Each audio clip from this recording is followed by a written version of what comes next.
wabarakatuh dan salam sejahtera kepada seluruh rakyat Malaysia yang dikasihi sekalian. Hari ini merupakan hari ke-200 Perintah Kawalan Pergerakan ataupun PKP dan hari ke-116 PKPP dilaksanakan. Polis Diraja Malaysia melalui Task Force Operasi Pematuhan semalam melibatkan 2,241 pasukan yang terdiri daripada 10,527 anggota. Task Force ini telah membuat 54,024 pemeriksaan bagi memantau dan menguatkuasakan pemantauan SOP PKPP. Sebanyak 3,371 pasaraya, 4,510 restoran serta 1,467 penjaja dan 1,694 pasar awam dan pasar tani telah diperiksa. Turut diperiksa adalah 3,872 tempat ibadah serta 1,395 tempat riadah. PDRM telah menahan 241 individu di atas kesalahan engkar arahan PKPP. Daripada jumlah itu, seramai 41 individu telah direman dan 2 dijamin polis. Seramai 198 individu telah dikenakan kompaun. Task Force akan terus mempertingkatkan pemeriksaan serta mengambil tindakan ke atas individu malah pemilik premis yang gagal mematuhi SOP yang ditetapkan. Mengenai kawalan sempadan negara, operasi benteng yang melibatkan Angkatan Tentera Malaysia, Polis Diraja Malaysia, Agensi Penguatkuasaan Maritim Malaysia, Jabatan Imigresen Malaysia, Jabatan Kastam Diraja Malaysia, Agensi Kawalan Sempadan Malaysia dan agensi-agensi lain terus mengawal ketat sempadan negara secara bersepadu bagi memastikan pendatang asing dapat dikekang daripada membolosi negara kita, terutamanya melalui lorong-lorong tikus. Semalam, Ops Benteng telah berjaya menahan 21 parti dan 1 tekong, 2 penyelundup dan merampas 10 kenderaan darat. Sebanyak 101 sekatan jalan raya Ops Benteng juga dilakukan di seluruh negara yang melibatkan ATM 12 sekatan jalan raya, PDRM 79 sekatan jalan raya, AKSEM 10 sekatan jalan raya. Orang ramai boleh membantu kerajaan untuk menyekat kemasukan parti ini dan boleh menghubungi hotline National Task Force di talian 011-6251-1223 bagi menyalurkan maklumat mengenai parti ini. Mengenai Ops Sanitasi Awam, sejak 30 Mac 2020 telah melakukan 10,198 operasi sanitasi yang merangkumi 135 zon. Semalam, sebanyak 10 operasi sanitasi meliputi 4 zon kuning dan 5 zon hijau yang melibatkan 4 buah negeri iaitu Pulau Pinang 3 operasi, Sabah 3 operasi, Terengganu 1 operasi dan Kedah 3 operasi. Ops sanitasi ini melibatkan 25 anggota Jabatan Bomba dan Penyelamat Malaysia, 108 anggota pihak berkuasa tempatan serta 12 dari agensi lain yang turut disertai oleh 1 jentera Jabatan Bomba dan Penyelamat. Mengenai kuarantin wajib yang pulang dari luar negara, dari 24 Julai hingga 21 September 2020, seramai 39,628 individu telah pulang ke tanah air melalui pintu masuk sempadan antarabangsa. Daripada jumlah itu, seramai 8,734 individu sedang menjalani kuarantin wajib di 66 buah hotel dan 11 premis lain, termasuk Institut Latihan Awam ataupun ILA serta institusi pengajian swasta di seluruh negara.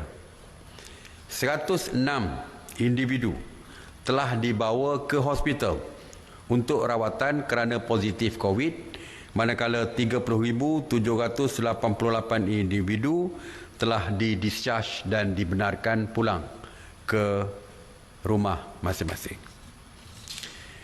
Mengenai keperluan asas, semalam penguatkuasa KPDN HEP telah membuat pemantauan harian ke atas 12 bekalan barangan di 637 premis perniagaan, termasuk peruncit sebanyak 466, pemborong 142 dan penghilang 29.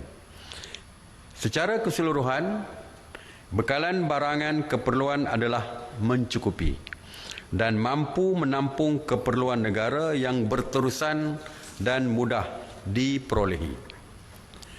Pegawai KPDN HEP juga telah melakukan 848 pemeriksaan khas pematuhan SOP PKPP dan mendapati 837 premis mematuhi SOP yang ditetapkan.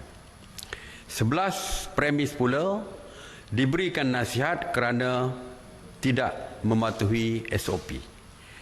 Dalam tempoh PKPP ini, kerajaan ingin menggesa pengusaha dan orang ramai supaya sentiasa mengamalkan kawalan kendiri termasuk penjarakan sosial dan kebersihan diri, terutamanya dalam aktiviti jual beli barangan keperluan harian. Kementerian Pertanian pula telah membuat pemantauan di peringkat pengeluar makanan dan memberi jaminan bekalan barangan keperluan adalah mencukupi. Oleh itu, orang ramai dinasihatkan tidak perlu merasa bimbang tentang bekalan makanan dan keperluan kerana seperti yang saya sebutkan, ianya dijamin mencukupi. Hari ini kita mengadakan sidang khas MKN.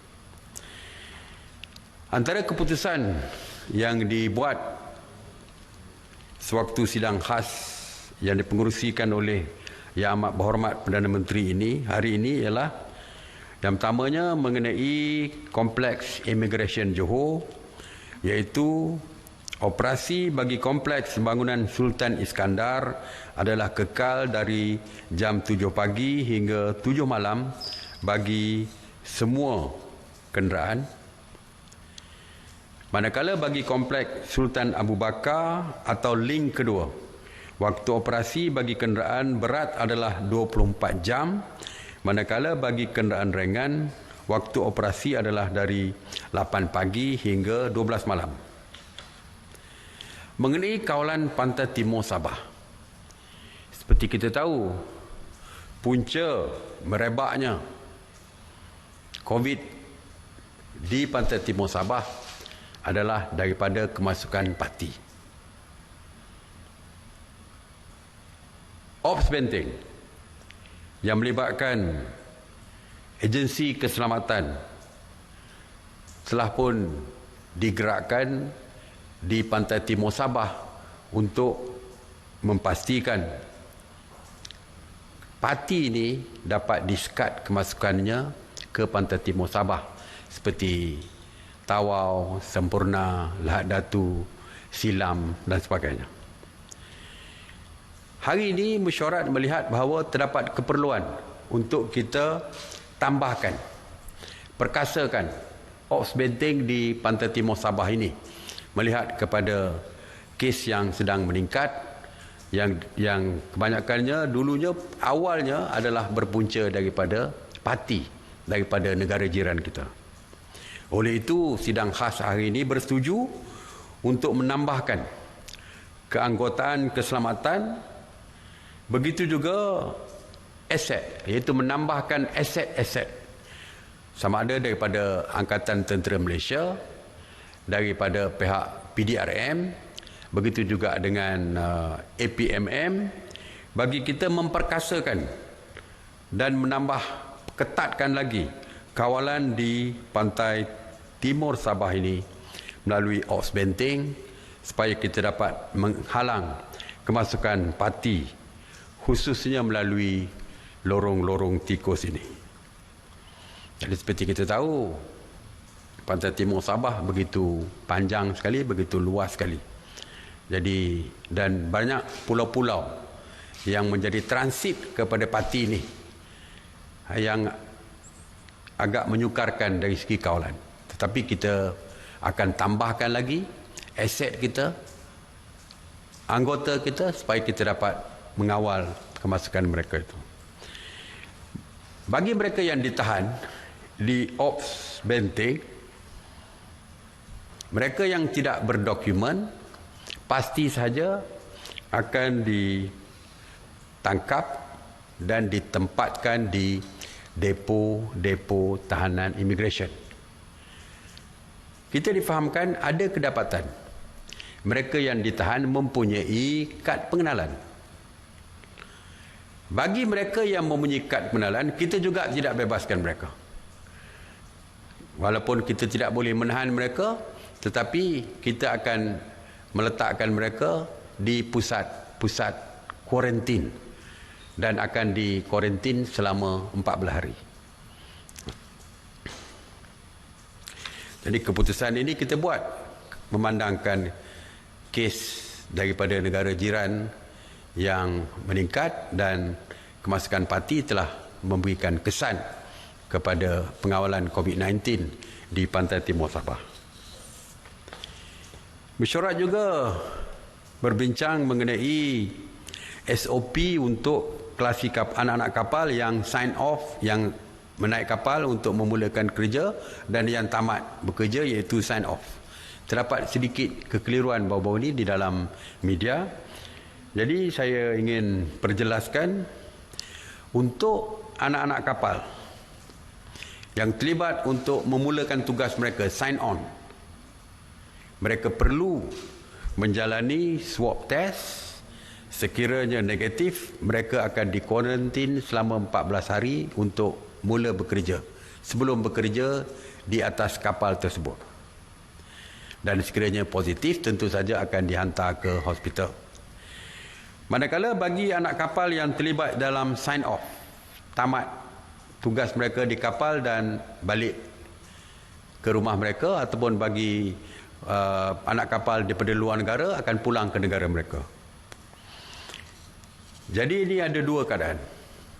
Yang pertama, jika kapal itu hanya berada di dalam perairan Malaysia, tidak ke mana-mana, dan lebih daripada 14 hari berada di laut di dalam perairan Malaysia, mereka hanya perlu di swab test selepas keluar daripada kapal dan tidak perlu di kuarantin. Manakala jika kapal mereka ada singgah sebelum daripada luar datang ke Malaysia dan singgah di pelabuhan-pelabuhan lain, dan mereka ini kalau bila tiba di Malaysia untuk sign off, mereka perlu swab test dan juga menjalani kuarantin wajib selama 14 hari.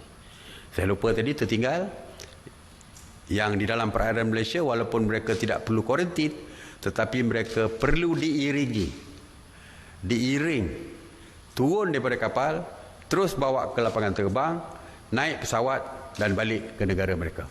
Tidak boleh mereka nak singgah di mana-mana pun sebelum mereka terbang. Jadi itu untuk anak-anak kapal yang selama ini menimbulkan sedikit kekeliruan tentang siapa yang perlu kuarantin, siapa yang perlu swab test dan sebagainya.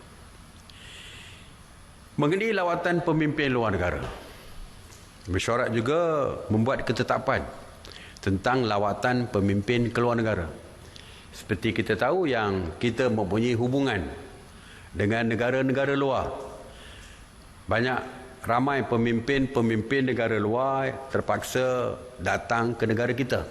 Sama ada untuk rundingan dan berbagai-bagai perkara yang berkaitan dengan kerajaan masing-masing dengan kerajaan Malaysia. Dan kita tidak menyekat sebagai sebuah negara yang mempunyai sahabat dengan seluruh negara luar, kita tidak menyekat kemasukan. Tidak boleh menyekat kemasukan pemimpin negara luar untuk datang ke negara kita dalam lawatan kerja dan tugas-tugas rasmi mereka. Walaupun kita akan memberikan syarat yang ketat kepada setiap pemimpin yang datang ke negara kita untuk urusan rasmi kerajaan. Mesyuarat memutuskan hanya pemimpin bertaraf menteri ke atas yang boleh mengetuai delegasi untuk datang ke negara kita atas urusan rasmi.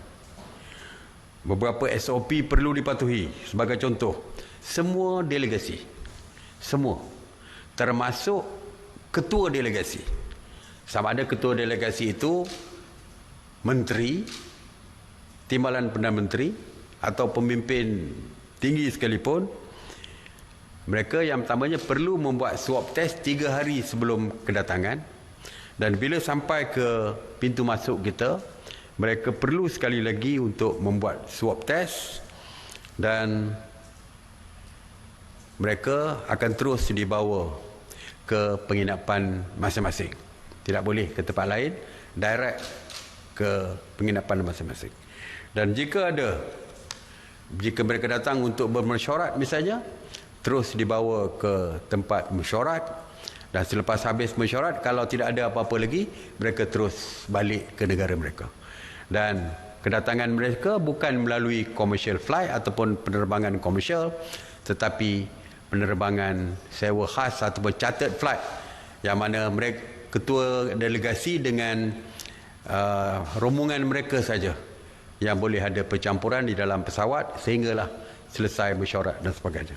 Jadi kita memberikan SOP yang amat ketat, walaupun kita faham bahawa kita perlu rundingan-rundingan tertentu perlu diadakan dengan lawatan menteri pemimpin daripada luar, tetapi SOP amat ketat sekali. Kita juga bersetuju supaya pemimpin-pemimpin kita juga boleh mengadakan rundingan dan urusan rasmi di luar negara. Ada beberapa keadaan tertentu yang memerlukan kepimpinan kita untuk ke luar negara. Kerana sebab-sebab khusus untuk kepentingan negara kita, national interest. Dan kita bersetuju untuk membenarkan dengan syarat apabila pemimpin kita pulang dari luar negara tersebut, mereka perlu di kuarantin selama 14 hari. Ya, tidak ada pengecualian daripada sesiapa sekalipun.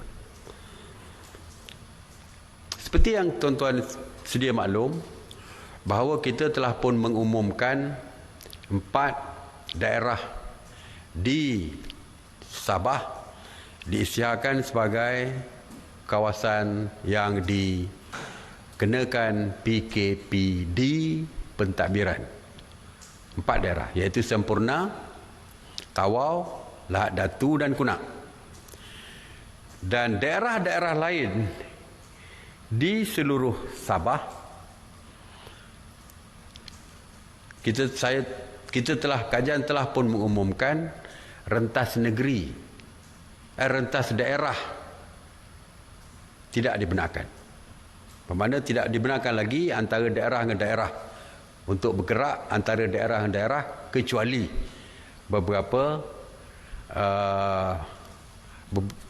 beberapa kategori seperti urusan kerajaan, pegawai-pegawai kerajaan untuk urusan rasmi, guru-guru saya dipahamkan telah pun dibenarkan untuk mengajar di daerah yang bersebelahan dengan mereka. Mungkin mereka duduk di daerah lain tapi mengajar di daerah lain, iaitu juga dibenarkan. Dan beberapa SOP telah kita perkenalkan. Walaupun secara keseluruhannya aktiviti ekonomi, aktiviti agama, aktiviti sosial berjalan seperti biasa, tetapi beberapa SOP yang diperketatkan telah kita perkenalkan. Ya, ini adalah di atas cadangan daripada Kerajaan Negeri Sabah sendiri dan kita bersetuju. Antaranya adalah sebagai contoh restoran dan kedai makan, kedai runcit dan kedai serbaguna dibenarkan hanya beroperasi antara 6 pagi hingga 8 malam. Kalau dulu restoran kita telah benarkan sehingga 2 pagi.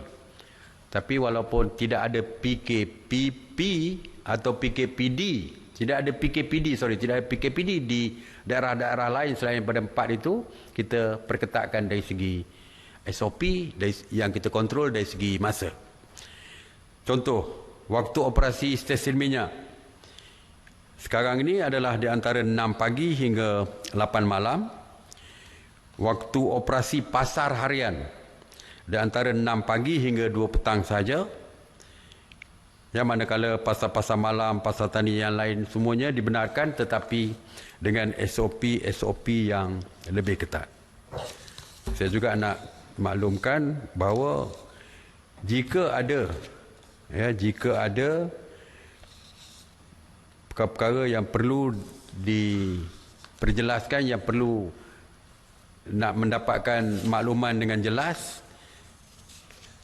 boleh masuk ke dalam laman Sesawang ataupun website MKN, kerana boleh cek dengan lebih detail lagi. Cuma saya nak maklumkan daerah Kota Kinabalu, walaupun saya sebut Kota Kinabalu, daerah Kota Kinabalu termasuklah Kota Kinabalu, Penampang dan juga Putatan.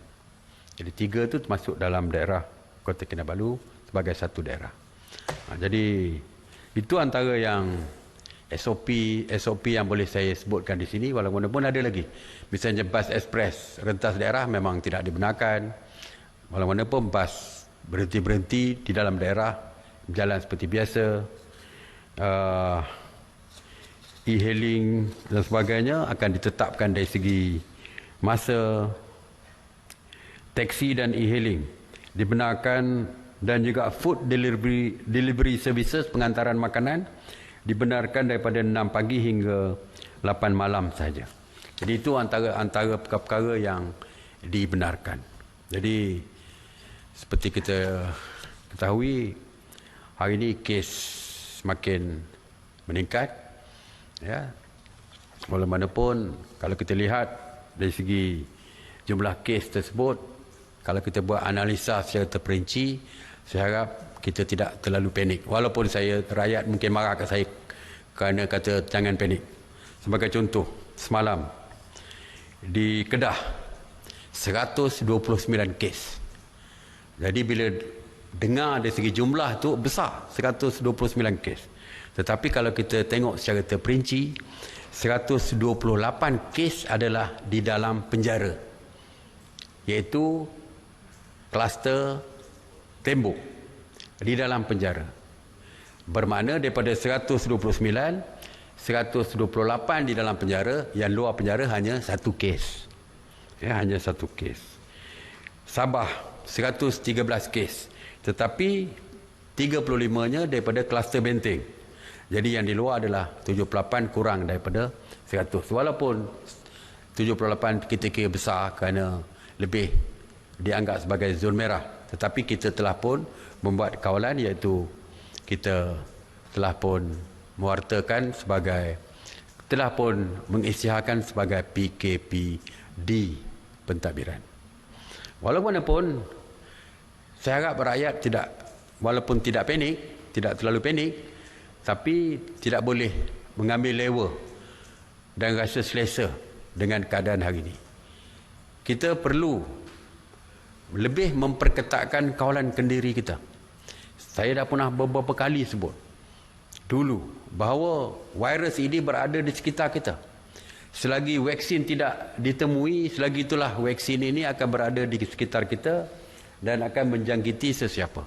Jadi saya harap perketatkan, amalkan kawalan kendiri untuk memastikan kita terus selamat.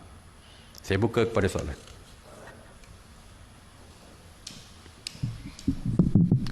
Assalamualaikum Datuk Seri, Faris dari RTM. Saya nak tanya, nak mohon penjelasan Datuk Seri. Sebelum ni Datuk Seri kata individu yang pulang dari Sabah tak perlu kuarantin 14 hari sekiranya keputusan didapati negatif. Okey, kenapa tak perlu dikuarantin wajib selama 14 hari sedangkan mereka yang pulang dari luar negara diwajibkan untuk kuarantin 14 hari? Itu soalan pertama.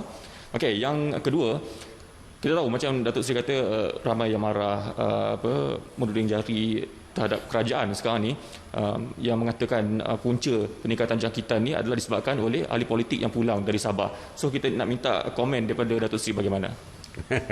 Saya orang politik juga tahu. Okey, yang pertamanya dari segi kuarantin 14 hari. Sebelum ini kita umumkan bahawa setiap rakyat yang pulang dari luar negara mesti dikuarantin 14 hari. Luar negara. Tak pernah sebelum ini rentas negeri, interstate movement, tidak pernah kita mengenakan kuarantin 14 hari. Walaupun daripada zon merah, negeri itu dianggap sebagai zon merah ataupun terdapat kawasan-kawasan zon merah di negeri tersebut. Sabah merupakan salah satu negeri di dalam Malaysia. Walaupun kita naik kapal terbang menyeberangi laut selama 2 jam setengah, Sabah adalah negeri di dalam Malaysia dan dia masih dikategorikan sebagai interstate ataupun rentas negeri. Kenapa 14 hari? Orang tanya kenapa 14 hari bila balik daripada luar negara? Sebab yang pertamanya kita tidak tahu history dia daripada mana dia, kalau dia datang daripada luar negara tersebut. Katakan daripada Indonesia sebagai contoh. Yang paling mudah kita ramai tahu di Indonesia itu di mana. Katakan seluruh Indonesia diisiakan zon merah contoh. Tetapi banyak juga di Indonesia kawasan-kawasan dianggap sebagai zon hijau. Saya tak tahu di mana. Mungkin contoh Jogja, katakan contoh. Jogja ada hijau. Tapi kita tidak tahu dia balik tu, kita tidak mempunyai sejarah daripada mana dia balik tadi. Adakah daripada Jogja, daripada Bandung, daripada mana-manalah, kita tidak tahu. Katakan daripada UK, lagi senang. UK, kita tidak tahu last tempat dia duduk di mana, apa kawasan di sana tu di UK tu merah, di mana kita tidak tahu. Di mana kawasan merah di London dan sebagainya. Jadi yang pertamanya kita tidak tahu detail. Yang kedua, siapa yang dia bersama sewaktu dia berada di luar negara. Kita tak dapat nak buat contact tracing dia dengan warga tempat dia datang tadi. Kalau dia daripada UK, kita tak tahu siapa dia bertemu. Adakah orang yang dia bertemu tadi COVID positif atau tidak? Kita tidak tahu.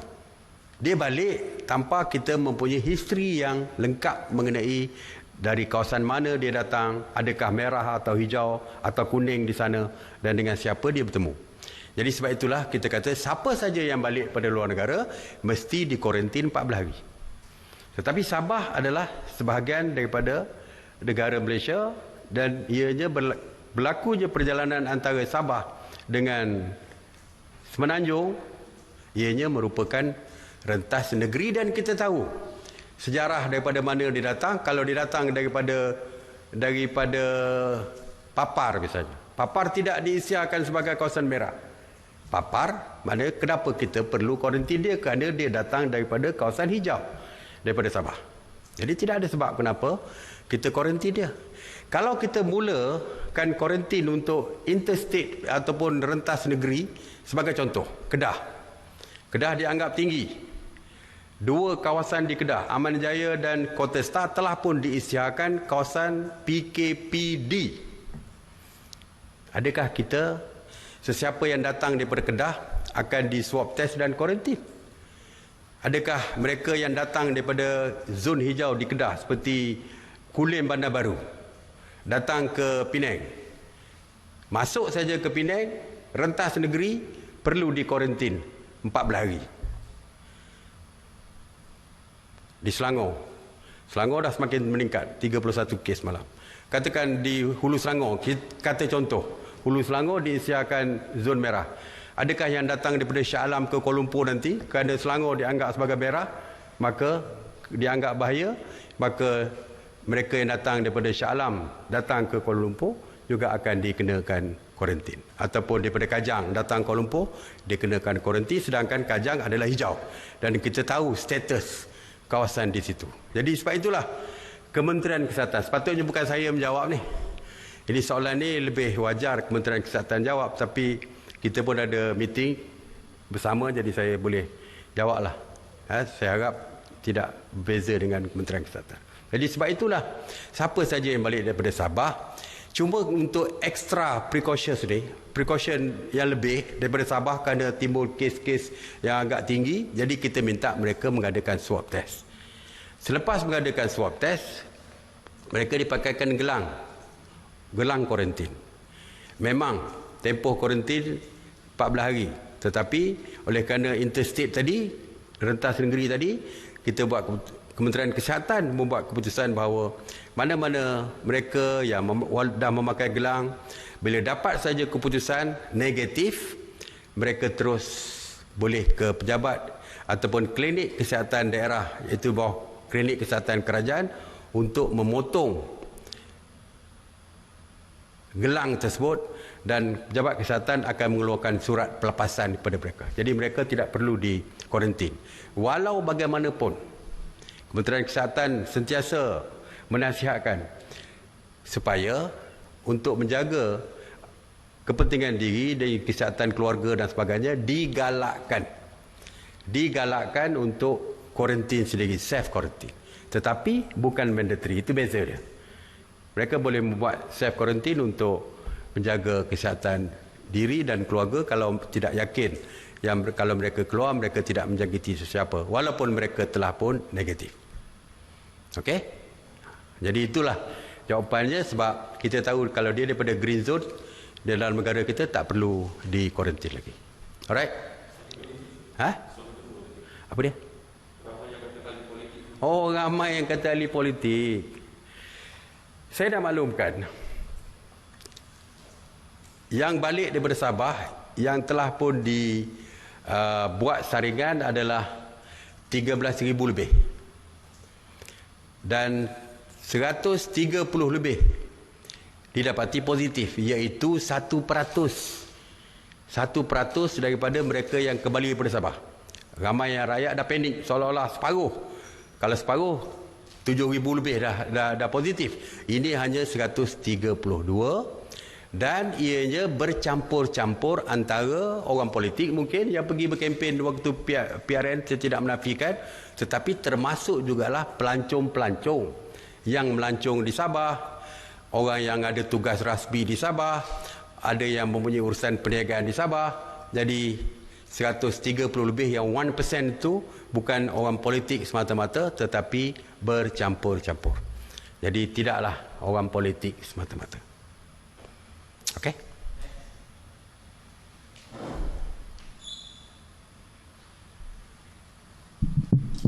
Assalamualaikum Datuk Seri.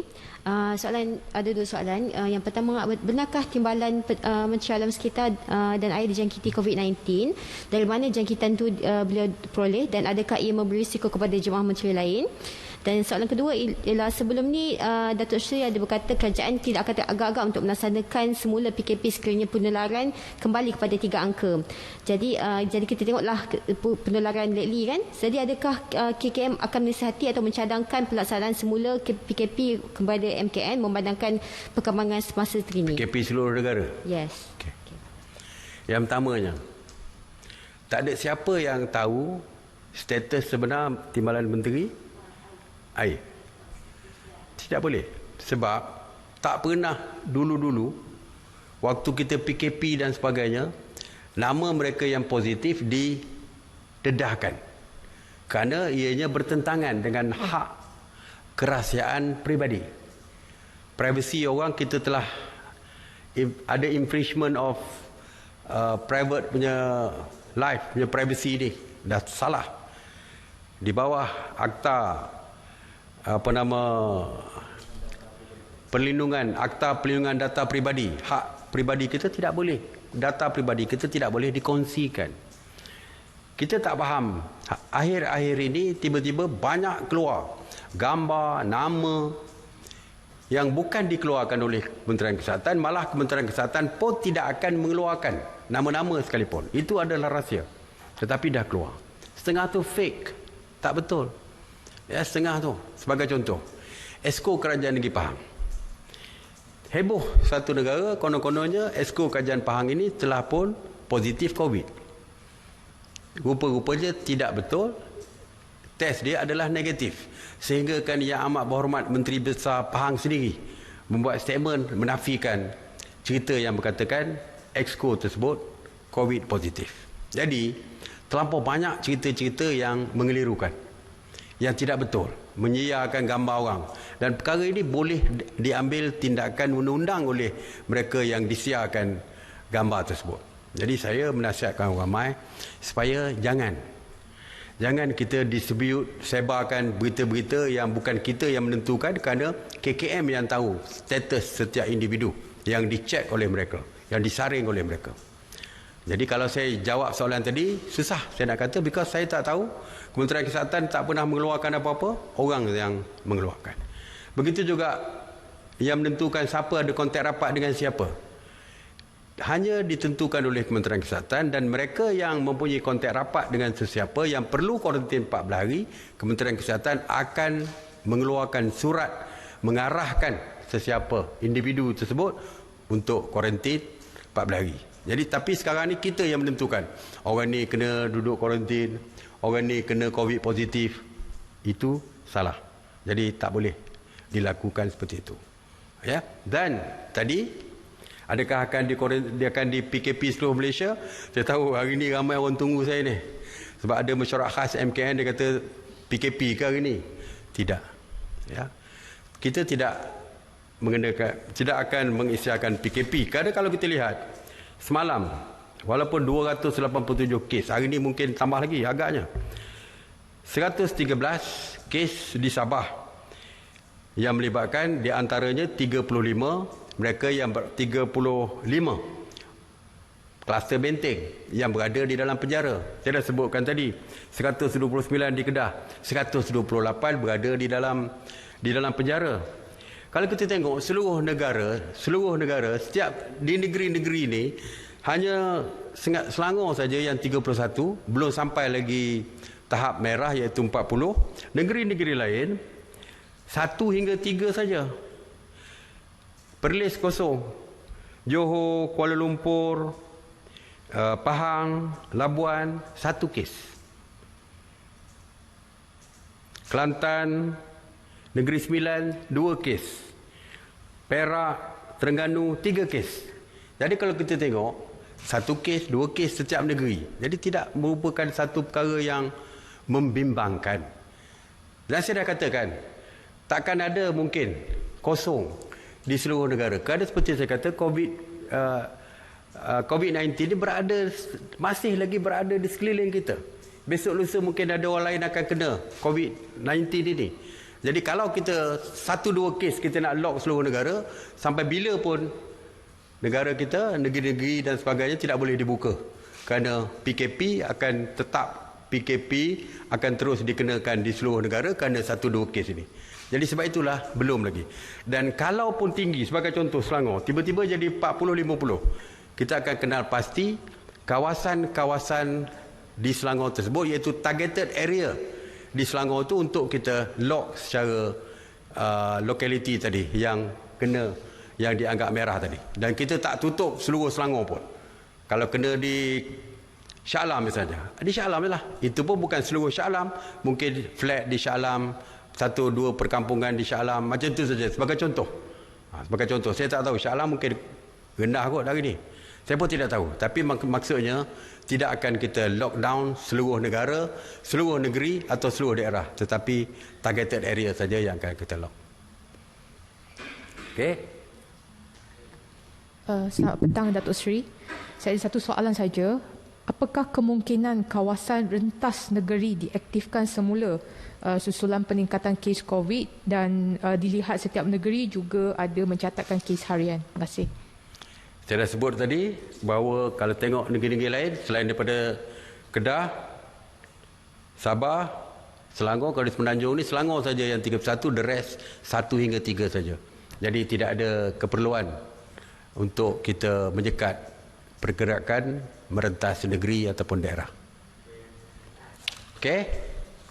Terima kasih. Assalamualaikum warahmatullahi wabarakatuh. Dan saya akan bersiaran untuk PC setiap hari Selasa, Khamis dan Sabtu. 3 hari seminggu. 2 petang macam biasa. Okey.